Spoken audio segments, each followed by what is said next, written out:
Japanese Prime Minister Fumio Kishida is visiting Ukraine on Tuesday. Till Monday, he was in Delhi meeting Prime Minister Narendra Modi and having conversation regarding bilateral trade ties and other aspects of bilateral relation. And in fact, he had extended G7 summit's invitation to Prime Minister Modi as well.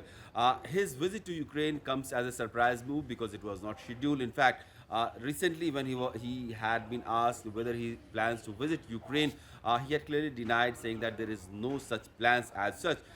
But this surprise move comes amidst most of G7 nations leaders having visited Kyiv and Japan being only left out in the group of that G7 where the Prime Minister of Japan had not visited Kyiv. Though Japan has expressed its full solidarity and support to the Ukrainian government by extending all sort of financial aid, assistance and humanitarian assistance as well. Japan has also been part of number of sanctions that has been imposed on Russia in the wake of Russia-Ukraine conflict. We know that European Union had imposed almost 10 rounds of economic sanctions on Russia. There has been price cap on Russian oil also in the international market, and Japan has been supportive of these steps in the past, and Japan has also been very critical of Russian aggression in Ukraine. So in that context, it becomes really important. Kishida will be meeting Zelenskyy, Ukrainian president, and they will be talking about this whole scenario that is impacting Ukraine and extending his support and solidarity with the Ukrainian administration and the government. And also this is coming at a time when there has already been a growing tension between Japan and Russia because of the Japanese support to the Ukrainian side. There has been reports of NHK TV, Japan's national broadcaster, reporting that Prime Minister Kishida had boarded a train from Poland to Kyiv. Most of the leaders who have visited Kyiv in the last several months have been taking the same route from Poland to Kyiv because there is no civilian aircraft operating in the airspace of Ukraine ever since this Russian-Ukraine conflict has started.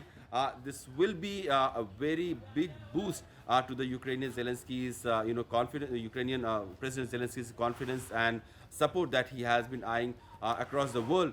In fact, most of the G7 nations and European Union and NATO allies have already expressed their solidarity and support to the Ukrainian government.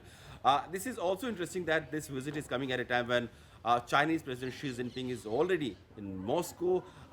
In a show of strength for Russia, it was a much needed visit from a major country. The President of China is coming at a time when Russians were feeling much of an isolation in the face of many sanctions coming in their way, and also there are talks that the Chinese government may extend some sort of military assistance or equipment to the Russian side. So these are the USA intelligence report and the European Union's allegation. Nothing has been confirmed on this from the Chinese side yet. In fact, China has expressed that the visit of President Xi Jinping is in a way going to solidify their approach to a peace deal. China has proposed 12-point peace deal in the past, and they want to further move with this their approach to pacify the tension in the region. But Chinese alliance to Russian side and their long strategic partnership is something that Ukraine and its partners and its supporters like EU, NATO, and USA are not believing on the face. They are very suspicious of the peace plan, and this will be one of the reasons if this peace plan will not be able to go through.